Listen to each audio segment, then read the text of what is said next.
Welcome to Incoherent Thoughts, episode 21, with birthday boy Bradley McQuarrie It's not my birthday. and Gabriel Bentley, me. Well, birthday boy, how was your birthday? That was good. I had crab. You got crabs? What a wild night. Yeah, no, I ate them. That's kind of nasty. No. You steam them. You eat them with butter and garlic. It's very good. I see. So, not the other type of crabs, huh? No. Certainly not. Not today, anyway. Alright. So what'd you do for your birthday, though, other than eat crabs? If that's your real name. Well, it's not, but that Wait, was you're telling that was me about your it. real name isn't Eat Crabs? No, it isn't. Wow, I got my script all wrong. Mm. Alright, so what'd you do Well, for your birthday? that's pretty much it. I just ate crab. You didn't go out? You didn't do anything? You didn't get any radical No, presents? no. I asked for money. I got money and crab. I'm fine with that. You didn't hang with the boys? No. Well, one of my friends is taking me out to McDonald's, so I look forward to that. Whoa. Yeah, Whoa. yeah. That was a pretty low-key birthday party. Do you usually prefer that? Yeah, this is nice. Interesting. I usually like to use my birthday as an excuse to get all my friends together and do something. Uh, Always have. My birthday is also in the summer, so it's a good way to get everyone together during the summer when they're all off doing things. Makes sense. But have you always been that way? Like having lower key birthday parties, not like necessarily a party per se, I guess, for your birthdays. I used to have parties, but the last couple of years I've just done like, as you say, low key things. So Hmm. Always crab?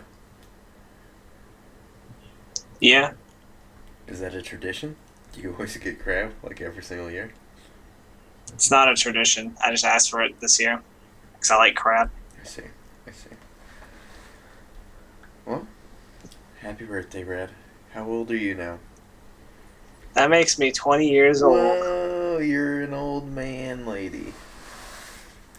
Uh, I You're guess. like 140 in dog years. Oh damn, I'm a pretty old dog then. Yep, yep. The more you know. Hmm.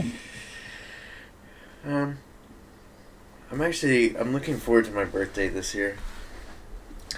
It will be my 21st, and then I'll truly be a free man. Oh, Then I can do anything that the. Well, no, I can't run for like president or anything yet, I guess.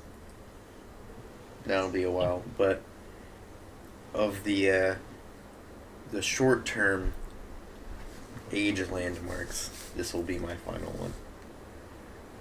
mm.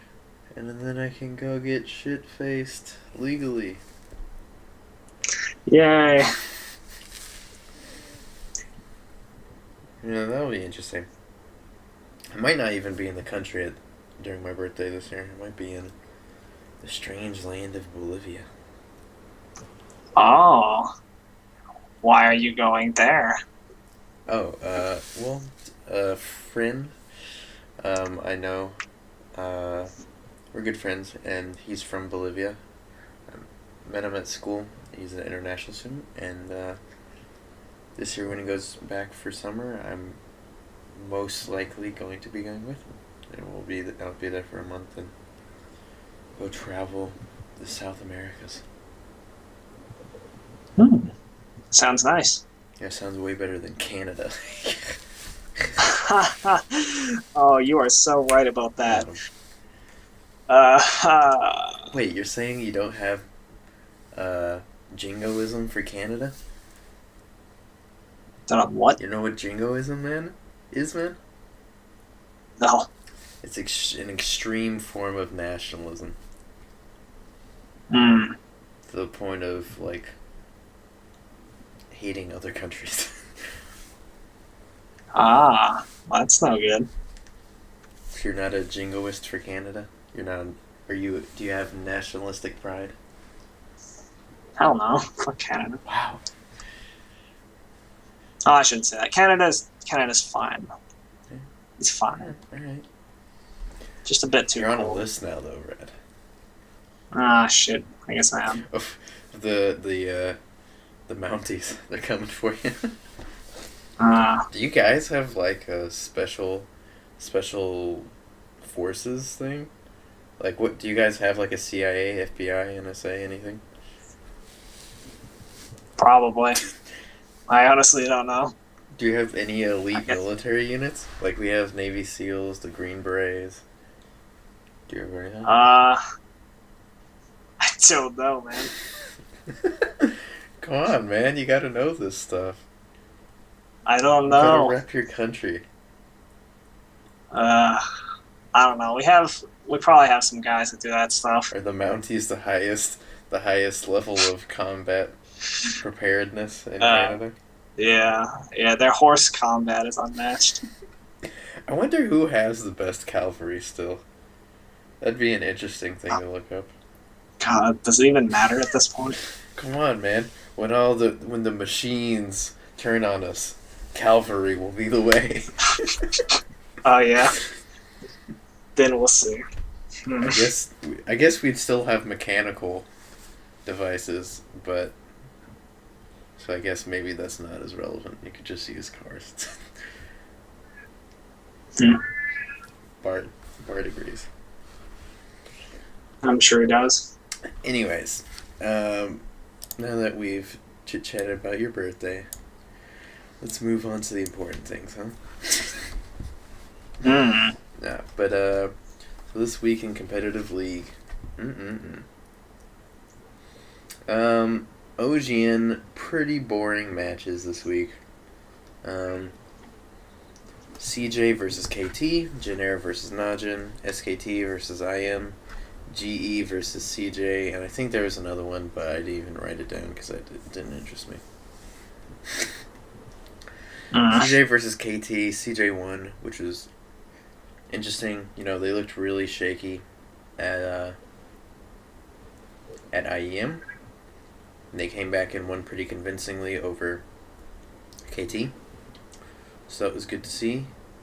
Well, it was interesting to see because it also says something about how good TSM is right now, right?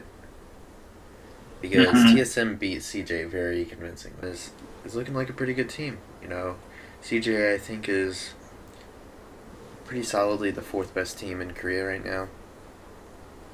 So that means TSM is at least third place, tied for third place. I don't know in Korea, which is pretty good.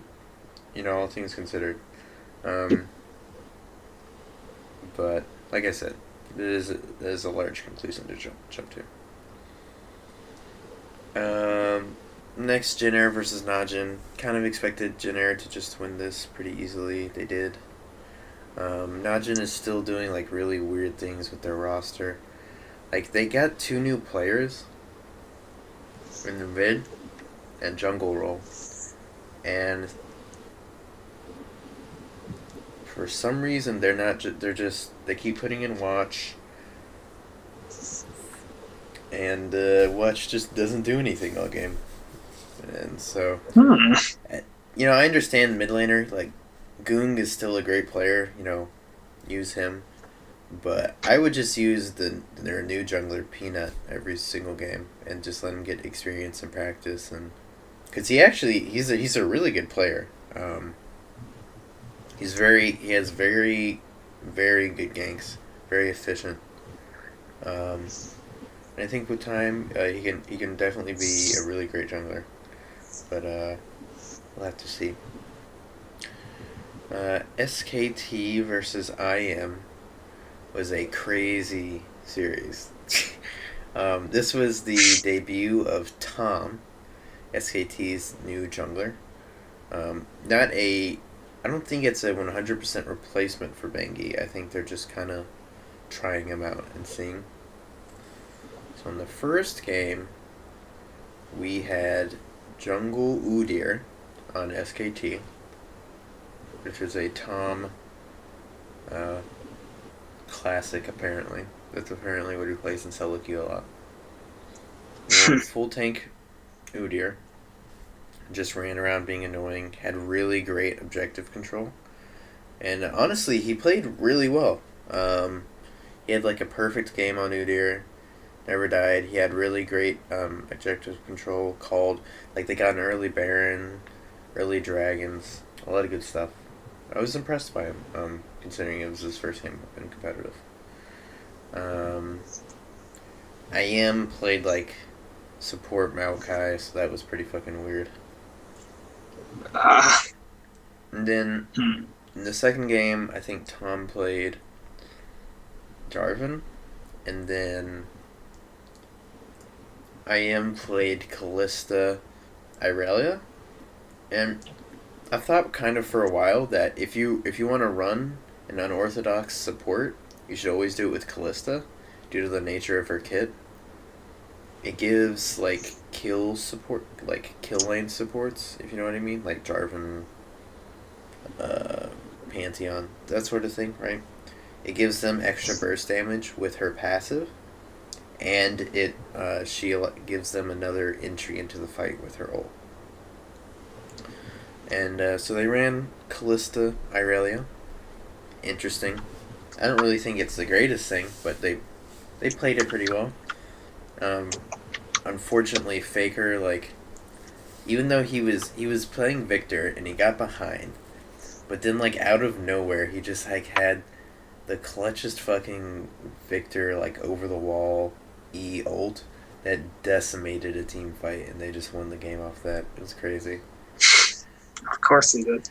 You know, Faker doing Faker shit, and that won them the game.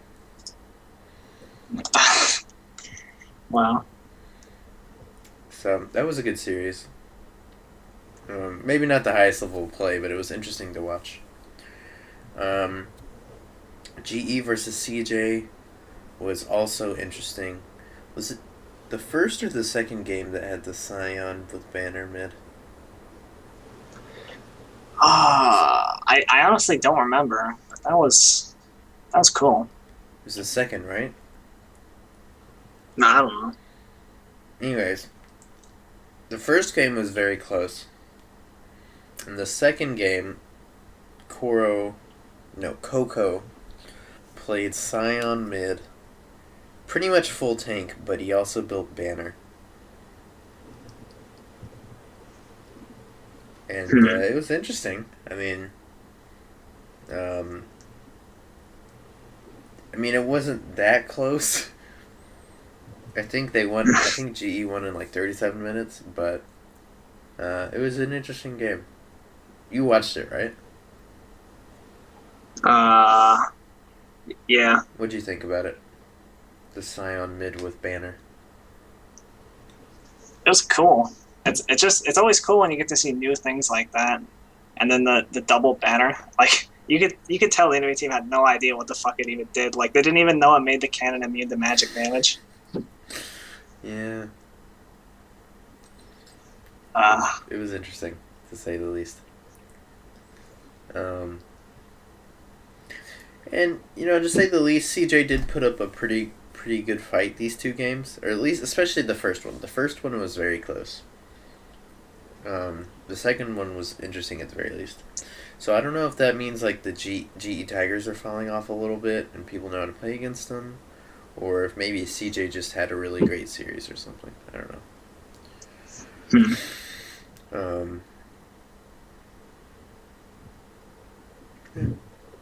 So that's it for LCK OGN.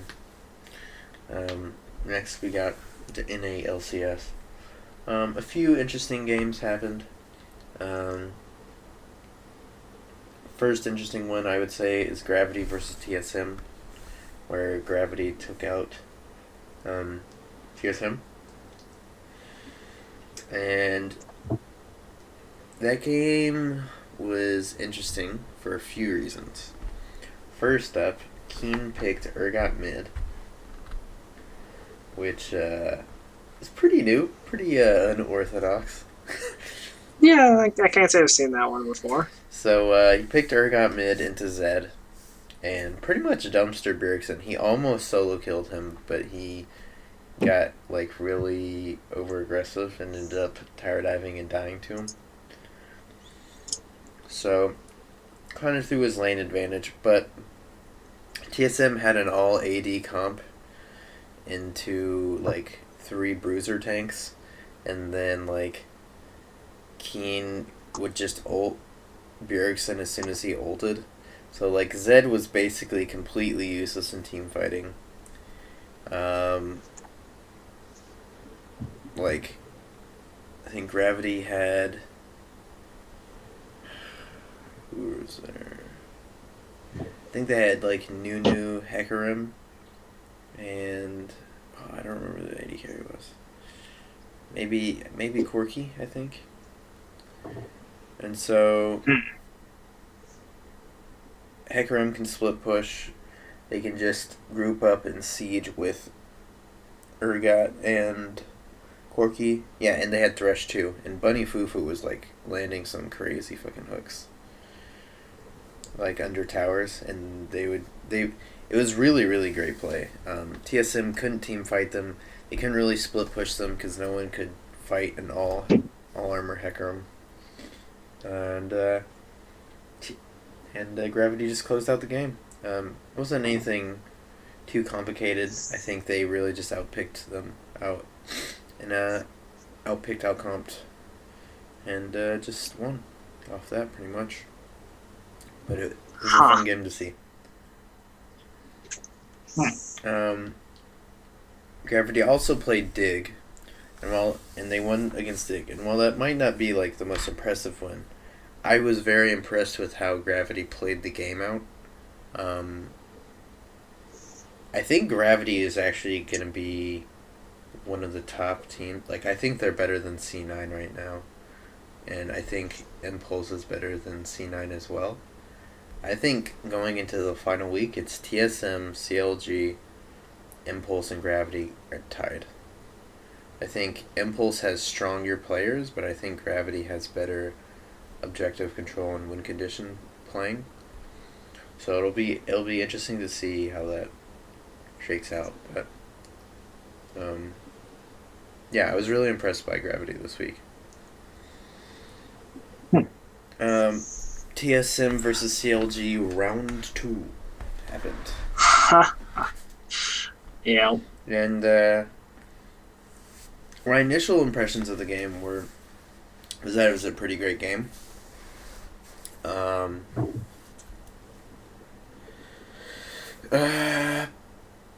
TSM and CLG like had a really weird lane swap happen, and then like they just kept trading outer turrets, and so like, and Bjergsen was playing Zed again, so he really couldn't split push that much because all the outer turrets were already traded. And like CLG played the early game pretty well, but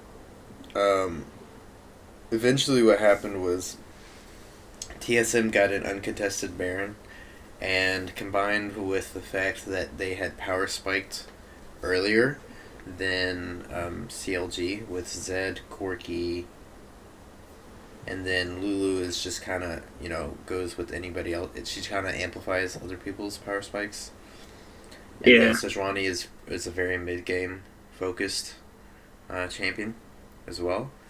So they spiked really hard, along with an uncontested Baron buff that TSM got through out rotational play, where CLG didn't have any vision on Baron because they traded an objective on the other side of the map.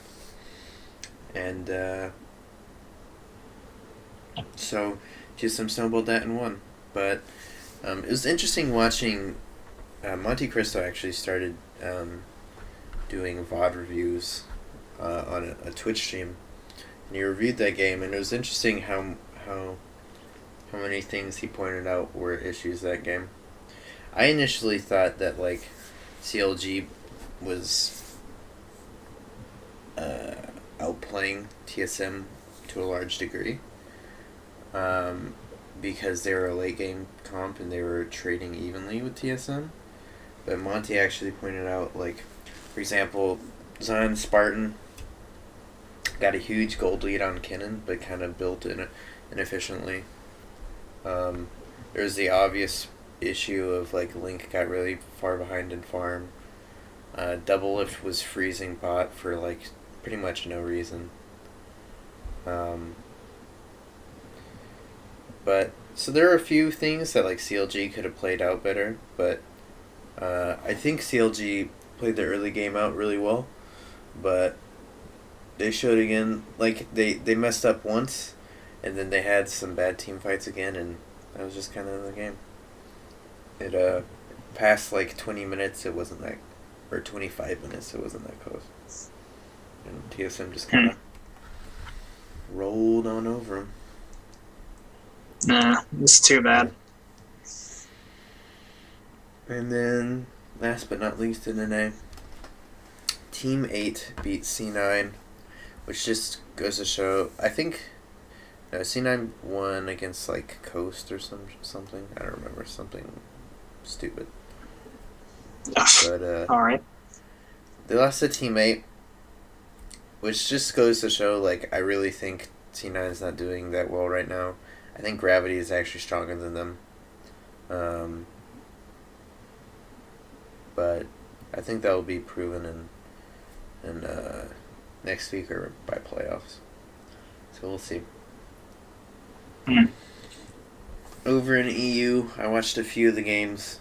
Elements kind of came back this week.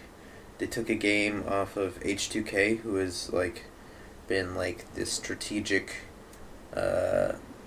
headrunner in EU. They have the most balanced playstyle for objective-centric playing. SK is very good at their... Like, a lot of the teams are good at one style, but H2K is, like, the most balanced style in EU. That is a high-level team. So Elements finally beat them, and they beat them in the most Elements way possible by playing Karthus Jinx, I think. Or was it Karthus or some shit. Just, like, two extremely late-game carries, and it was just, like, they pulled it to late game, and then they won. So I was like, well, good job, Elements. Yeah. You late-gamed. So, you know, whatever. If that's how you want to win, that's how you want to win, but not the most impressive play. But at least they came back a little bit, right?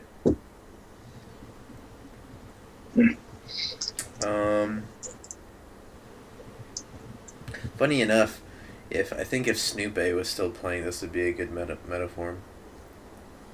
Oh. He always played like support, tanky junglers. Huh. But yeah. Moving on. Unicorns of Love versus Fnatic was one of the weirdest fucking games of the season by far. Several, like, near game ending Fnatic Nexus kill attempts, followed by Unicorns of Love's reverse win. Really fucking weird game. Horrible play overall, but very interesting to watch. I'll give it that. Very interesting game to watch. Yeah, that's pretty much it with competitive this week. Did you get to watch any of the games? I saw the banner game. That was it. Man, you're really on top of this year, huh? Yeah, man, it's been great. I'm gonna watch, like, all the competitive games. Yeah, you know how it is. But so there's some patch notes for us to go over. Huzzah, or something. Great. Let me pull those up. It's pretty simple patch this this time. Not much. Not much actually happened. I was actually hoping a lot more would change. It was really just like small changes. I mean, there are a few ones that are important, but overall, like compared to last patch or the patch before that, like it's relatively small. Um, so they buffed Aatrox. They buffed his R, and I think this is it's a cool change to him. They made it so that his ult grants 20% of his maximum blood well per enemy hit. I assume this means enemy champion. I would Yeah. assume. I would assume. But so I think that's a really good change. It lets you use that a lot more strategically. In in team fights in general, you don't really have to be worried about like, well, if I die in the team fight immediately, am I gonna revive with any health? You can just jump in, ult, fill up your blood well, or Yeah. if you die and you revive, you can use it to build up that attack speed, which is really important. Like, because after you revive as Aatrox, not having the blood well, that's like a lot of your DPS. So I think that's a really good change to be able to like use that strategically, to like have a stronger revive or in two different ways. So I like the change. I don't necessarily think it's what Aatrox needs. I think the thing about Aatrox is like late game he gets like what he does. Other people do it better. Like I'd rather have Maokai tanking and initiating. He's a strong laner, but if you want a strong laner, you can pick like Yorick or something, or Darius. I don't know. Like there are a number of strong laners, so I just don't. I don't think he. There's particularly anything he's really great at right now that makes him a viable Yeah. pick. Yeah. Boy, when was the last time you saw Yorick top line? Last week. Really? Yeah, I think I'm out of it. I think someone in EU played him. I think it was in the Fnatic versus Unicorns of Wolf game. It was some game where like I think they had like Yorick Cassiopeia or some shit. Yeah, I think it was that game. Alright. They're making Annie more bear magey. Whatever. I guess that's cool. It kind of hurts her early game a little. Like, 15 damage per second. Like, people always underestimate Tibbers' damage. That shit does like a lot of damage early game. Like 35 damage per second is really high. Like, her base AD is like 50 something. So like that's like an auto attack every 2 seconds, which in mid lane can be a lot, because usually you can't literally 100 to 0 anyone. So it's a fair amount of damage. Do I think it's gonna make Annie bad? No, but it is something worth talking about. Then they're buffing it up late game. I think that helps support Annie. I don't know if it helps AP Annie, but definitely just more damage late game on support Annie helps, because she usually uses her bear as kind of like utility to like run around with vision, tanking things. So it could be useful for support Annie. Bard is garbage, so they gave him a few buffs. Do you disagree? He's garbage, right? He's garbage, but I love his kit. Yeah, his kit is... I don't know, man. It's such an interesting kit, but... It just, like... Can't... It just feels like you're not actually doing anything when you play him. I think they need to make his passive more impactful. I think that's what he needs. Because right now, his passive, like... Wow, you did a little bit of extra damage on me in lane. Congrats. Lulu does that as well. It's like I think, and considering how long of a cooldown his passive has at early levels, I think they just need to like buff. Like they need to make his passive more impactful, because considering it just doesn't make any sense to have that long of a cooldown on a passive, and then it does so little. Like, I don't know. Yeah. They buffed the damage on his Q, fixed a bug. They shortened the cooldown on his E, and made it easier to click. That's really good, because that shit was like I've actually died because I couldn't click it. So that's very nice. Yeah. Fix another bug on his ult. So I don't know. This will help him, I guess, but I don't think it's like, what is this win rate, like 30%? Like, granted, people are still learning how to play him and stuff, but I think he needs more than that. I think like at most this will put him into the 40s, if even that. I don't know. He's just so bad. I'd rather have like any other support at this rate. Uh, You changed some Elise stuff. I think they're changing her like cocoon missile speed back. I forget. Did they change the missile speed on cocoon or just the missile width? uh, I don't remember. It was a long time ago. yeah. They're buffing that. I think that's important because, I mean, that's pretty like, if you can't land your cocoon on Elise early, you might as well not play Elise. I think they nerfed her way too hard. Like, yeah, she was strong, but they just made her to the point where like there's no point in picking her.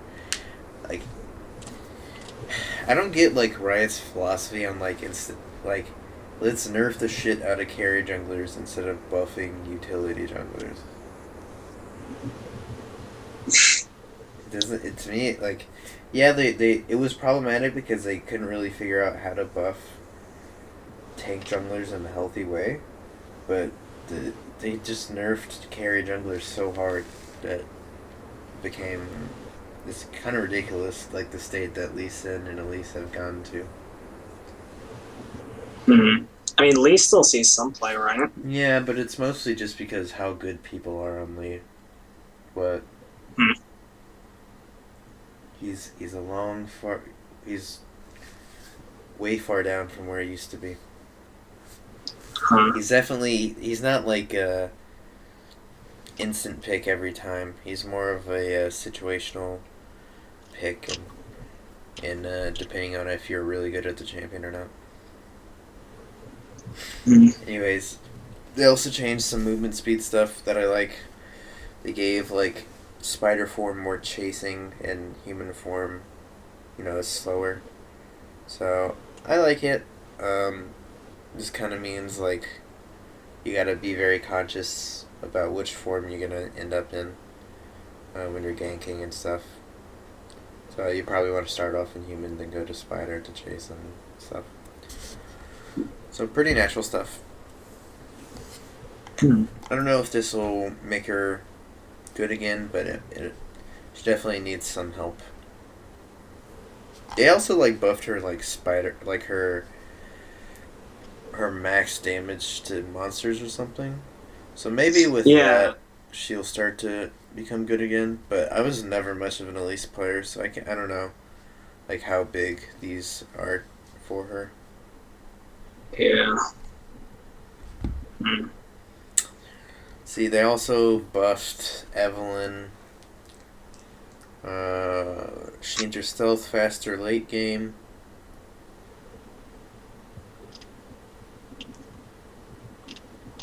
And then they changed her W to Yeah. currently, like, her W, when you hit people with spells, she gets a stacking flat amount of movement speed. And now apparently they want spell hits to just lower Dark Frenzy's cooldown. Dark Frenzy's her E, right? Or is that her W? No, SOW. It says it Uh, right there. I'm stupid. yeah. So I guess they just want her to like stay in team fight and be really mobile in team fights, but like have an obvious active. I guess it's nice because it is a slow cleanse, so that could be better. I think that's worse for her early game because for her early game, she needs that movement speed to be able to stick on people. Because really early game, all she has for CC is red buff and her move speed, right? So it's not even really CC. It's just like sticking potential, I guess. So that lets her stick to people worse. So I don't know. I don't know if that's actually a good change. Like it helps her in team fights. Because in theory, I wonder if it counts for multiple targets, like spell hits per target. Yeah. Because if it's that, then that'd be very good for team fights. But I don't know. I think overall this is probably a nerf, but we'll see. Huh. Be weird. We got Galio, E buff. Woot woot. The gargoyle. The Yeah, guardian is always prepared. be nice. It's 3 seconds off. Yep, yep. Bit of an Aurelian nerf. Do you think that's any very significant? It's 40 damage off I max. think it's huge because now you can't do Emax Irelia. Hmm. Was that a thing before? I didn't know about that. Yeah, So. dude. A lot of people do Emax Irelia because it's like 2.25 or 2.75 seconds done. Oh And yeah. it's such a huge nuke that even though you're not doing as much DPS, that like the amount of time they're stunned plus of how much damage it did, it just really didn't matter. Plus it sets up ganks for your jungler. Like if your jungler can't kill them when you have them stunned for like 2 second over 2 seconds, then you're, they're either bad or you're picking a horrible jungler. Fair enough. So I think this is a pretty big nerf to Irelia. Hmm. Yeah. What else we got here? We got cat nerf. Really? Yeah, this is kind of big. Basically, they took off some of her health and regen early and put it back late, so that she basically I think it balances out late game like 3 times 18. That's like 50 something. Yeah, so Yeah. it It would balance balance out. basically just bounces back out late game. So they're just nerfing her early game, um, to make her laning less forgiving. I think this is a good way to do it. Um, if you nerf her damage, then it kind of gets rid of any way that she can win lane. But by reducing her health and her regen, it punishes her more for taking bad trades and like just going in and harassing. This way, she has to be like much more careful about her all-ins. Because she was a bit too balanced in how she could lane right now. She was a little too safe. So this will help out while still giving her a reasonable laning phase. Like she can still just like farm with Q and W and just wave clear, but it makes her like kill pressure a little bit worse because now she's super scared. So I like that change. They improved Karthus' auto attack, which was one of the worst in the game. I guess Yeah, it's it'll be nice. I interesting. mean, you don't usually farm with Karthus, but when your lay waste is on cooldown, it could be nice. Yeah. And then on the block, they nerfed all of the R's a bit. The Mimic won the most, though. 0.075 off that. They're all called Mimic. Fuck, I'm retarded. Distortion one. I meant the W. Yeah. Yeah, I think LeBlanc's a little... I've always had an issue with LeBlanc because I'm like... I always don't want to call her OP, but I don't know, man. Right now she just feels like she's too much. She does so much damage. It's crazy. Like, when she can kill you with just two abilities, and she's not even ahead of you, then it's just like they're targeted, you know. And she has a huge gap closer, so Mm, I don't know. I do think that that she needed some nerfs. yeah, So I'm glad to see it. it's good. We got some bug changes. Talk of Nidalee action. Nocturne R buff. I like this. Nocturne. Basically, people don't play Nocturne right now because you can play Rek'Sai. Um, Rek'Sai is kind of like the same in jungle clear. Very healthy jungle clear, good AOE, clears fast. But Rek'Sai has more map mobility. He gets free backs. He gets free counter jungling. And so I think they needed to strengthen something, uniquely Nocturne to give him um, his place back. And I think his ult cooldown was just too long early, especially since the range was so short. He needs something to be able to snowball off of, and hopefully this will help him out. I do think Nocturne's pretty good, but I think Rek'Sai just kind of overshadows him. So hopefully this will give him something good to go off Yeah. of. Hmm. Oh god, there's still so much shit left in this. Yeah. Changed Quinny. They just made it so you can do some more cool things with it. It's a auto attack reset. They bug fixed it, and then they made it easier so that you can like E over walls with it. They buffed Rammus by nerfing his mana cost. It's pretty basic. He's pretty shitty right now, so it's Yeah. kind of like when you on Rammus in jungle, it's like, damn it. And so just helping the little Dillo out. Mm. They buffed Rise's Q, which they nerfed a while ago. I think it's in between what it was. I think it was originally like 80 or some shit. Oh. Was it? I don't remember. It was something. Maybe it was 60. But they're buffing Rise back up because he was pretty much unseen in competitive and solo queue.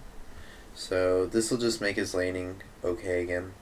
I don't think they buffed his late game. No, they did. They buffed his late game Q damage.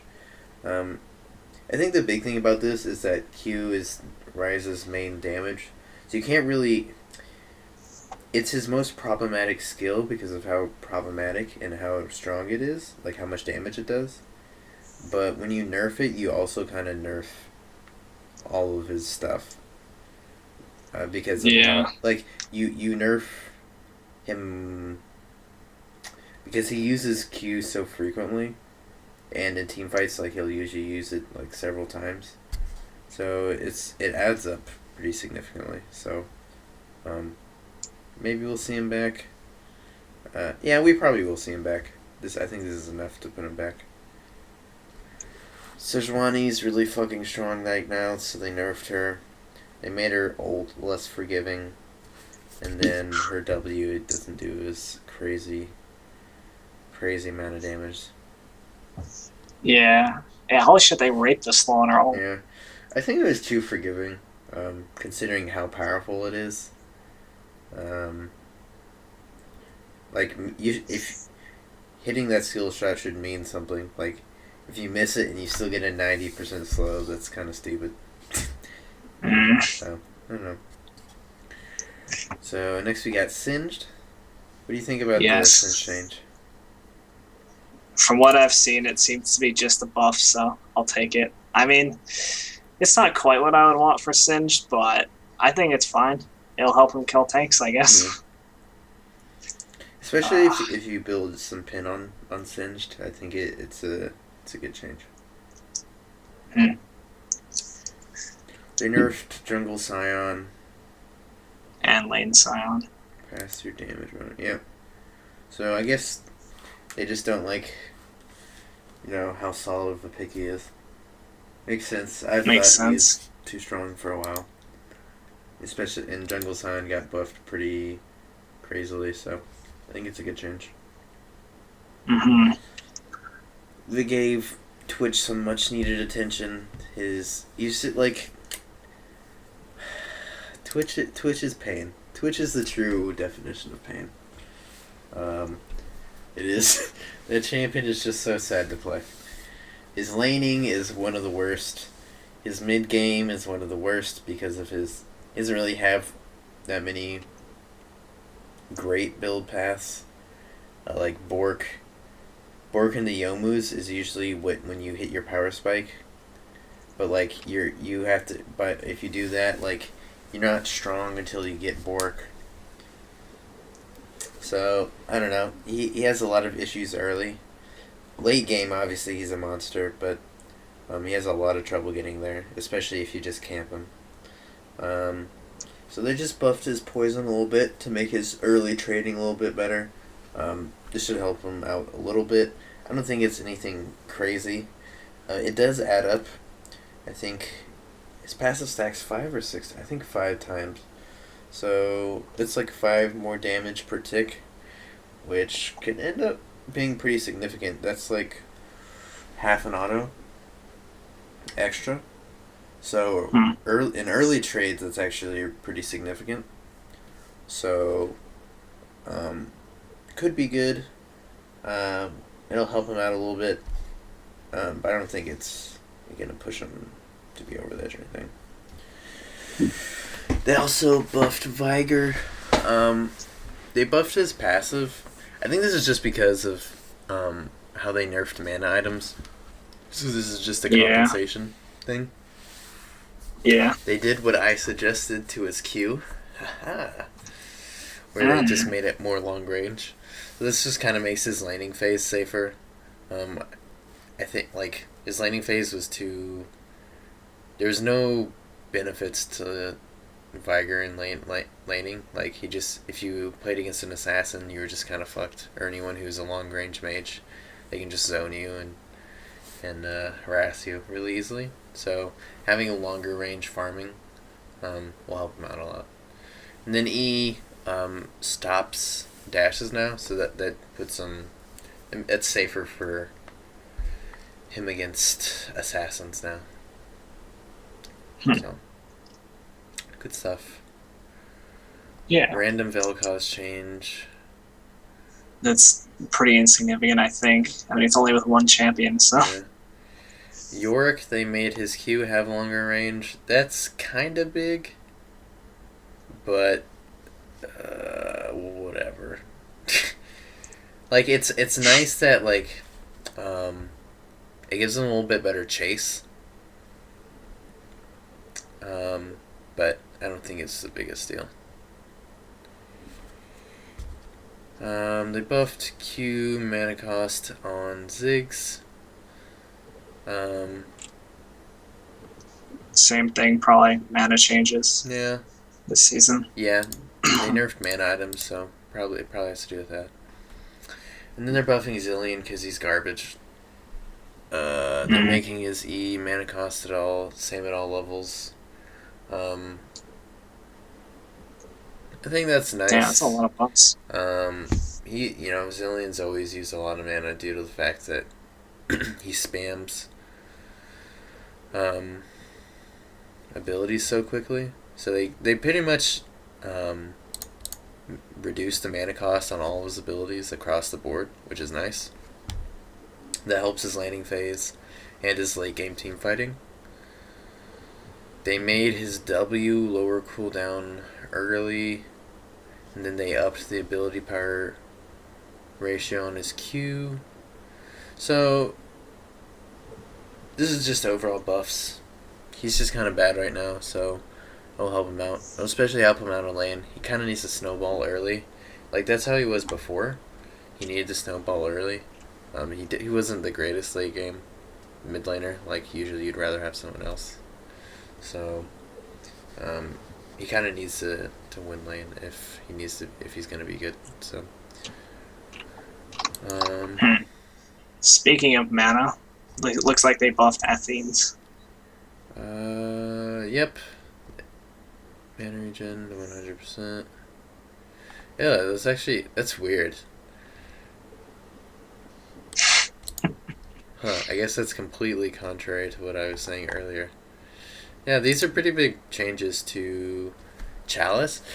Making Chalice 900 again is actually pretty significant, because it's hard to back and get 1,000 gold and only spend it on mana and MR. So that's actually a really big buff to Chalice. I assume it's still going to cost the same to get Athene's, like they just upped the upgrade price. But that's a big buff to Athene's overall, that Chalice builds cheaper, and then the mana regen on Athene's. So that's actually pretty significant.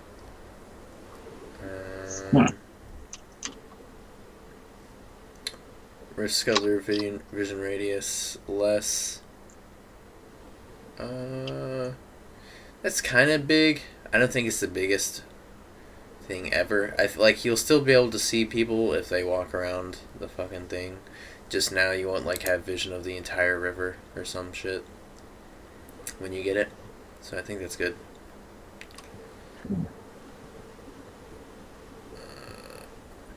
They just kind of balanced out jungle XP, so that so that late game, if you go and farm a camp, it's more meaningful. That way you can because junglers in the late game tend to fall off experience wise because there's less time to farm jungle. Usually you're making objective plays or setting up vision or something, so that'll help with that. Go farm a camp and get a pretty significant amount of EXP. And everything else pretty much doesn't matter. It's just other map stuff. So that's patch notes review. It was quite a while actually. Yeah. There's a lot of small changes. Yeah, there really was. But overall, I don't think it's gonna shake up the game too much. I think it's just a lot of quality of life things, help some champions out. But last patch was a lot bigger. So DFO came out today though. I guess technically yesterday, but yeah. What do you think of it so far? The game. I mean, I've played the game up to this point before. I think it's really quite fun. I'm enjoying playing through right now because there's actually a lot of different content compared to what I used to play. But expected shitty server is shitty stuff. Yeah, there's quite a bit of server issues.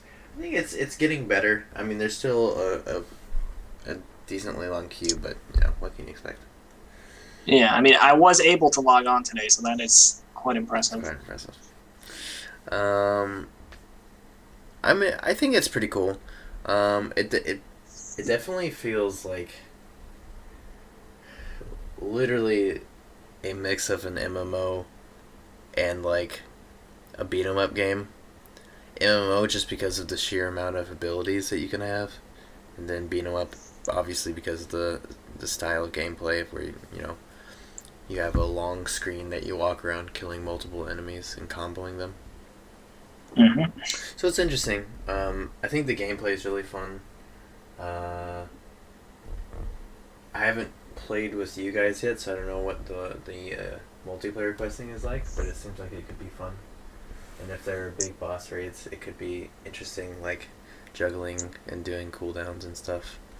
So I'm looking forward to playing it. I have good impressions of it so far. It's nice to hear. Xenoverse DLC came out last week. I'm kind of disappointed. It's what I thought it would be, but I also thought there would be more DLC. Basically what they released is they released 1 extra level, 3 more playable characters, a few skins, some clothes, abilities, and a few more mentors. So they added a fair amount more content, but it's for the price tag of $10 for the DLC. I mean, I have the season pass, so it won't really matter. But like, I don't really think that's $10 worth of content. Yeah. Considering like there are like indie games that go for $10 and stuff like that. I would have expect like it was only 3 main story quests. I think like 3 parallel quests. So I don't know. Hopefully in the next patches they'll release more content. But I was kind of disappointed by the amount that they gave. I mean, it was good DLC. It just didn't feel like it matched the price tag to me. Yeah. Hmm. Um, have you been watching much more Brotherhood, or are you still in about the same place? I haven't been watching much at all. I'm still at about the same place, about a quarter through it, I guess. All right, it's the same place. We'll jump over that then and go straight to Death Parade. All right. It's quite the beautiful episode, in my opinion. Yeah, I thought it was actually pretty nice. It was very like continuing off what I said last week. It was very I don't want to say. I guess it, you can't really say call a TV show introspective, but reflective on life and like where we place our meanings in life and like reflecting on does life matter because how you lived it? Does it matter how you died? Does it matter what you did in life? Does it matter what you died for in life? Like they keep trying to like look for the answer in like why do humans live, which is a very like large thing to tackle for an anime. Um, so it's interesting. It was a very like kind of almost felt like whimsical episode just because like how they were just kind of like dancing between like these very grand thoughts and you know had a very long series of flashbacks for Chiyuki and I don't know they portrayed it really really nicely really I don't know it was kind of beautiful especially with the very nice music and stuff. What do you think? I have to agree. Like it was a nice episode. What else was there? Oh yeah, and they actually brought up the those other 2 characters. I forgot the names of them. It was like Harada and the chick. Yeah. So, yeah, it was. The ending of the episode was interesting. What do you think happened to him? Do you think what I understood is that she sacrificed? I don't know if he finally judged her or if she was like sacrificing her soul for his or something. Yeah, I wasn't quite sure on that either because I mean he woke up right, but then they just kind of poofed. And it's like okay. Yeah. Well, And then it looked like both their souls went to the same place, and they yeah. did both definitely go down towards the void, right? Because yeah, it was Yeah. the upset face on the elevator. Mm-hmm.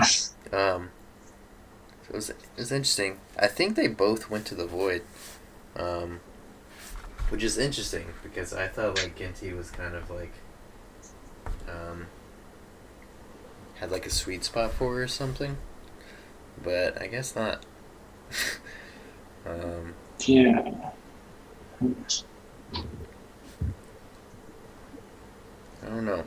It's they're like they never answered like where the kid went or where the. I mean they answered where the police officer went. They never answered where the kid went. They seem to leave a lot of things open to your interpretation or your guesses on what happened, or they just kind of leave a lot of things open, which is interesting. It leaves a lot of room to just think about the anime and like what you think happened or where you think they went.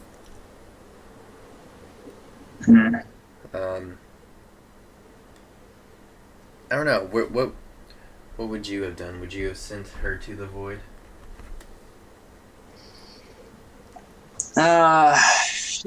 She didn't seem like the type that I would choose to send there. But she seemed pretty okay with maybe not okay, but she wanted Harada to be okay, so Yeah. But did she kind made her of choice. the way he was asking her and that she was answering him at the end, where she was like she was fine living her life for Harada, and that's what kind of made me think that maybe she swapped places with him or something, because she was also so hesitant about sending that other guy who Ginty showed to the void. So that kind of makes me think that she just tried and swap places with him.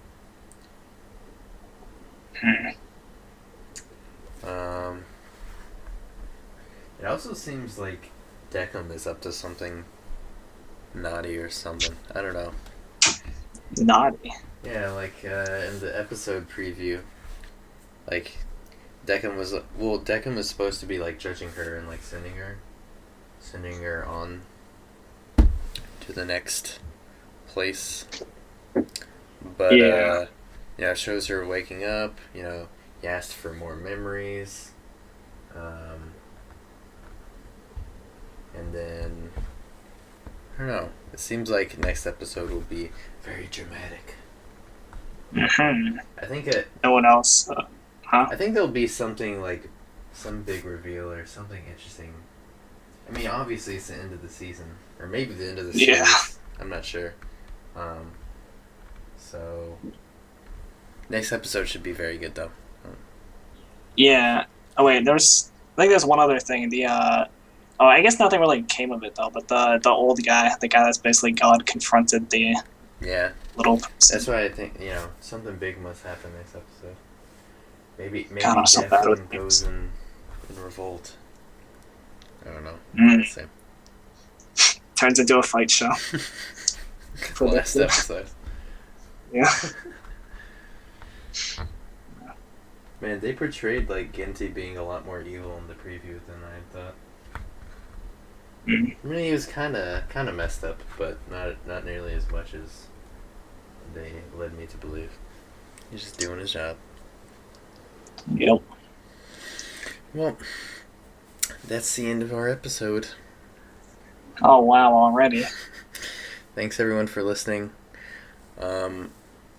This week, if you're not already listening to it, I'm going to start uploading all the podcasts to YouTube.